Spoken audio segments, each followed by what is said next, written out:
Hello, I'm here again doing another video about Doom, but this time I'm going to be looking at Doom 2, and it recently occurred to me that there aren't actually that many versions of Doom 2 for retro consoles. Obviously there are the re-releases on like the BFG edition for the PS3 and the Xbox 360, and also on the Doom 3 collector's edition for the original Xbox.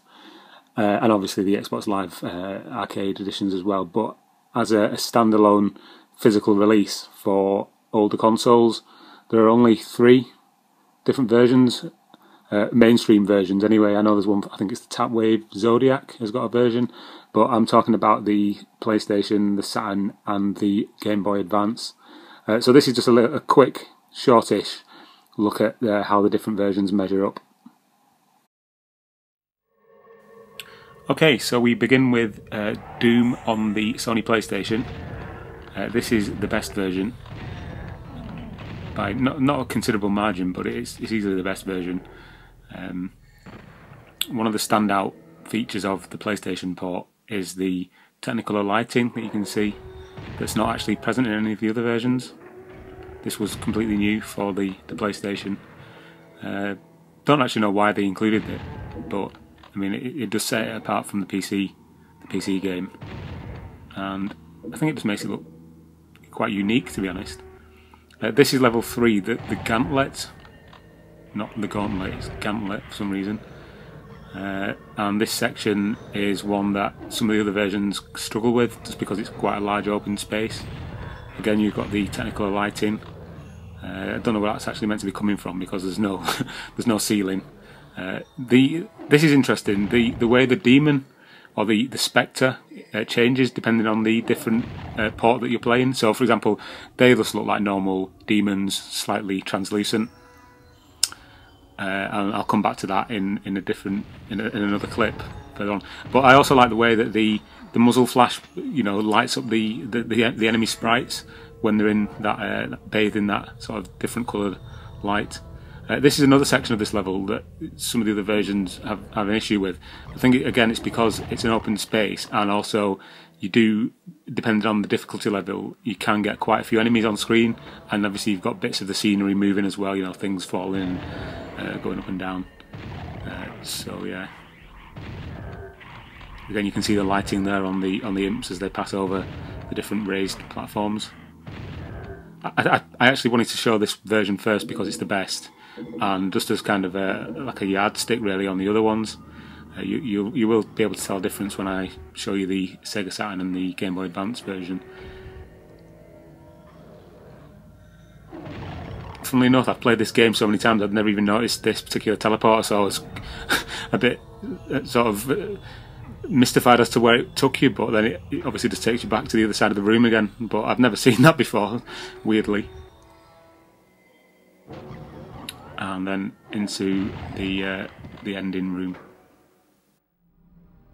Okay, moving on to the Sega Saturn version. This is actually based on the PlayStation version, but as you've probably already seen in other videos or read about or just know yourself, this isn't the best conversion. You can tell straight away from the frame rate; it's really dodgy. For all intents and purposes, in still screenshots, it does look just as good as the PlayStation version, and I think it is actually based on that one. But for whatever reason, they decided to take out all the lighting. It's not the end of the world. It does actually help to give the PlayStation version its own individuality. But the Saturn version, it does look a lot greyer to me. The palette seems a bit greyer. Now this bit in particular is what I was on about before, where I said that some versions of the game struggle with this section. As you can see, the frame rate does grind quite considerably here, and what I thought was interesting was the way that the imps' fireballs are moving that slowly that you can actually sort of sidestep them and just look at them fly past. This isn't slowed down in any way. This is actually how the game runs. So that's quite, well, it's quite bad, but it's also quite interesting. Again, the lighting's gone, and it just grinds and grinds. You can see the individual frames of animation as the as the enemies go down in installments.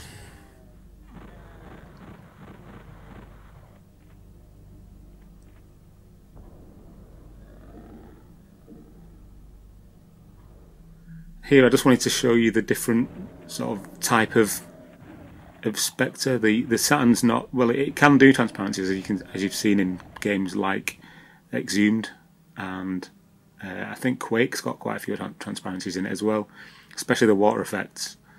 But the Spectres in Doom look quite comical, really, with the sort of the meshing. Again, here's that section with the lowering floors and the frame rate, the erraticness of the frame rate. I don't know if that's a word, but the erratic nature of the frame rate does make lining up your shots quite hard. I mean, you tap left and right, and it moves a bit, and then moves the other way, and you're like, God, I just want to shoot the thing, and it, you know.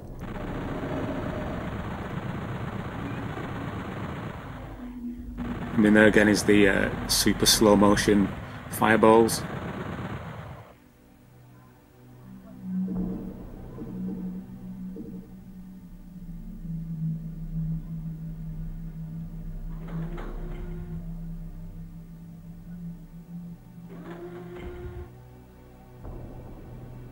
And I mean, you can see from, yeah, there you see the frame rate just kind of stutters every now and then.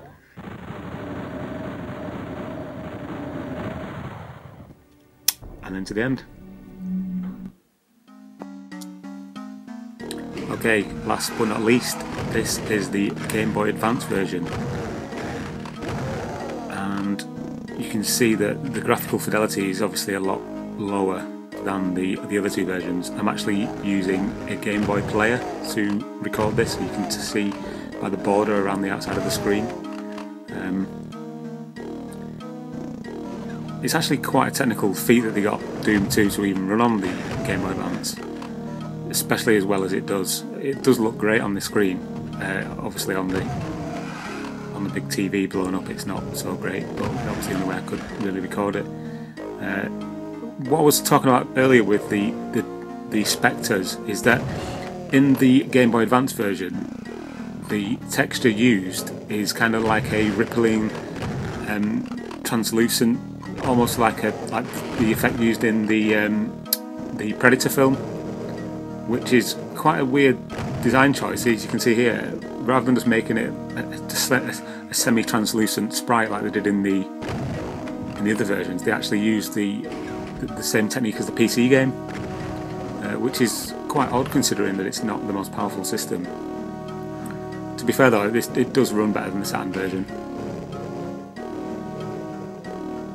Another interesting thing about this version is the way that obviously the sprites vanish just because of the memory and things of the Game Boy Advance, but it's the green blood.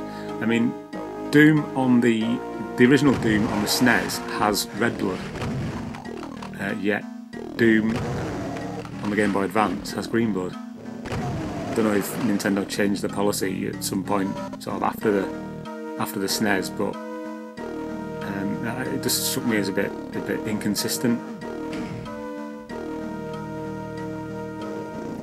But yeah, it's quite a good version, and yeah, the demon at the top of the lift there vanished somehow. I don't know why. But yeah, those are the three different versions available as, you know, standalone physical copies, if you will, of the game. Yeah, and I just thought it would be interesting to have a look at how they measure up. Thanks for watching.